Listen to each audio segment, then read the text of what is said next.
most people are not aware of right now. And in the early vote, there are some signs that show that there's actually quite a bit of strength. Let's put this up there on the screen. This was really interesting.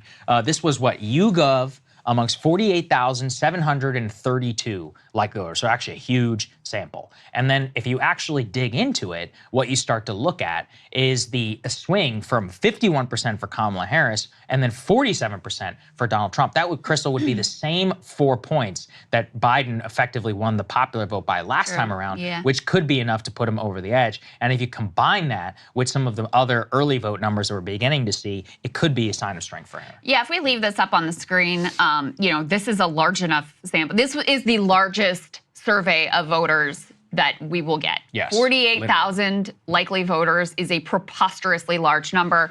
The methodology here is a little bit different.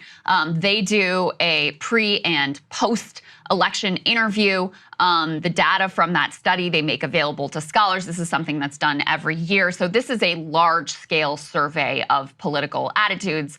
They run it then through their own likely voter model in order to come up with these numbers. So they give a 4-point gap in favor of Kamala Harris. That's the same amount that Ipsos ABC poll that we covered yesterday had in favor of Kamala Harris. And you're right to point out that's roughly the margin of victory in the popular vote for Joe Biden as well. Just keep this up for another second. A couple things that jump out here.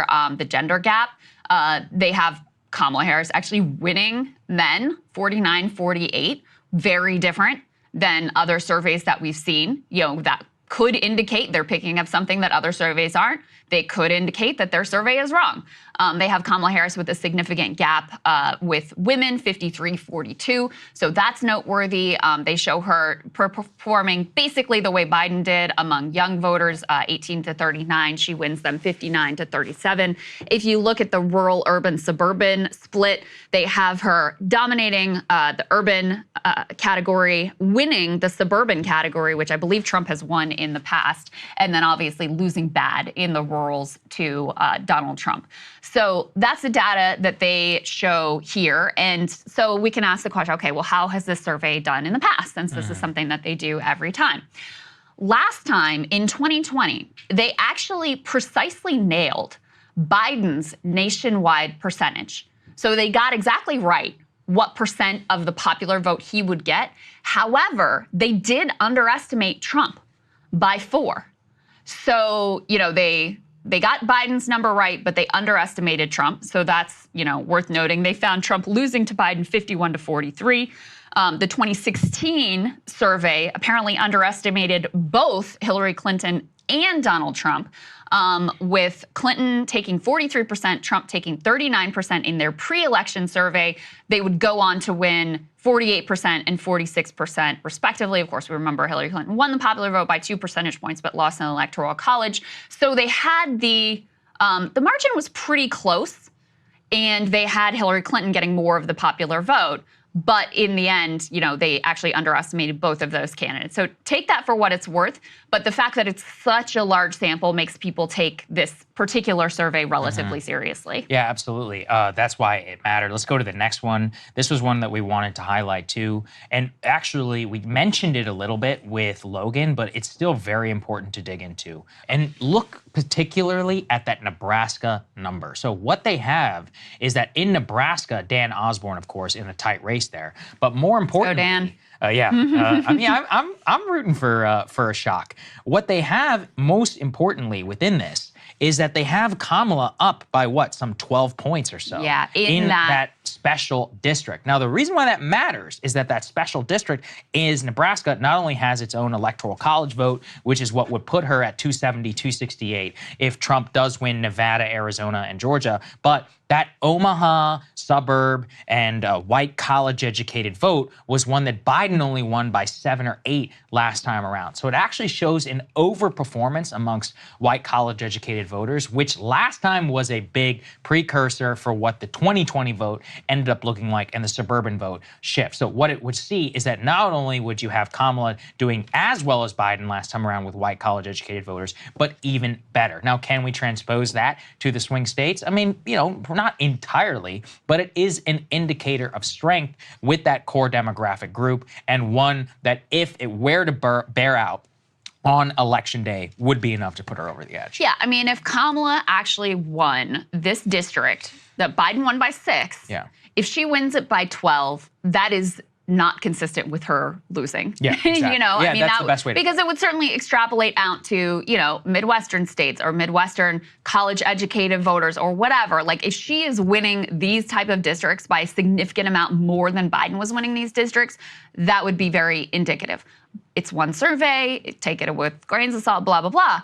But one of the things that we've been noting is that there have been a few surveys like this, a few polls that have found that when you drill down to the congressional district level, as this poll does, or to the countywide level, the more granular you go, the better it seems like the numbers are for Kamala Harris. So we can put this one up on the screen. This is from USA Today.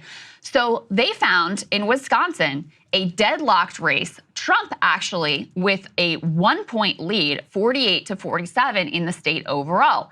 However, when you drill down into Door County, Wisconsin, which has been a bellwether for the state, meaning whichever way this county goes, the state tends to go, Kamala Harris has an edge. She leads Trump in that area 50-47, and that is larger than what Biden won that district by. He won that county by 1.5 percentage points. Again, margin of error, one survey, the overall top line result, not great for her since it shows it tied with Trump with a 1-point lead. But there have been a number of these that have consistently found when you look at the county level, when you look at the congressional district level, it seems like she's doing better than the statewide or the national polling would indicate.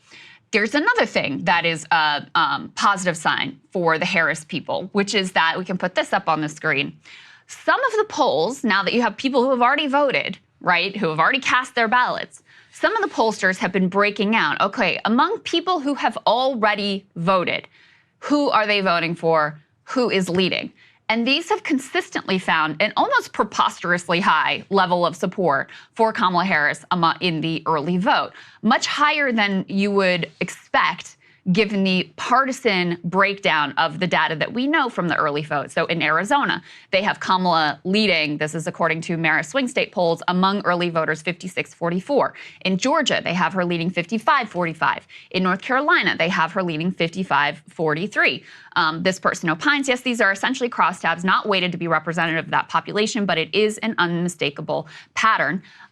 In addition, we can put the next one up on the screen. This is another USA Today poll.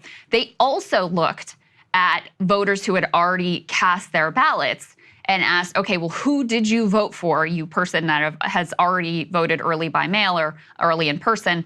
And they found Kamala Harris leading by a 2-to-1 margin among those early voters, 63-34. They say that preference turns around among those who plan to wait until election day to vote, with Trump ahead 52-35. And I've seen other instances that have also found very positive trends in favor of Kamala Harris among early voters. Now, on the other hand, Sagar, you would expect Democrats to have an advantage in the early vote because of habits that were established during COVID, because you still have Donald Trump even to this day running around, and Elon Musk too, by the way, casting doubt on mail-in balloting. Republicans are by and large trying to show up to vote early in person. That is their preferred method of early voting. In the state of Pennsylvania, that's actually an onerous process. I was reading yesterday. They don't have a normal, like you just show up and it's like election day and you just go and cast your ballot and feed it in the voting machine. You have to go request an absentee ballot, go home, fill it out, come back. It's like very cumbersome. What a pain. And it's stupid, right? And people are getting very frustrated with that process. But in any case, so especially given the way that things have trended historically recently, there have been, the voting patterns early have been kind of all over the place, makes it very difficult to read into what these early numbers are indicative of. But like I said, what they seem to indicate in terms of the hopeful case is if you look at the partisan breakdown of who we know has voted early based on TargetSmart and other data analysts, and then you look at this level of margin, it seems to indicate that some substantial proportion of independents are also coming into the Democratic camp, which is precisely what put them over the top in so many places in 2022. Yeah, and so I was just looking this morning and I saw a very good, concise summary from Mark Caputo, who's a reporter. He usually covers Florida, and he just says, look, number one, Trump is doing well in Sunbelt. It's not enough. He needs 1/3 of Rust Belt states to swing. So Harris has a bigger Rust Belt voter pool to draw from, but they are not showing up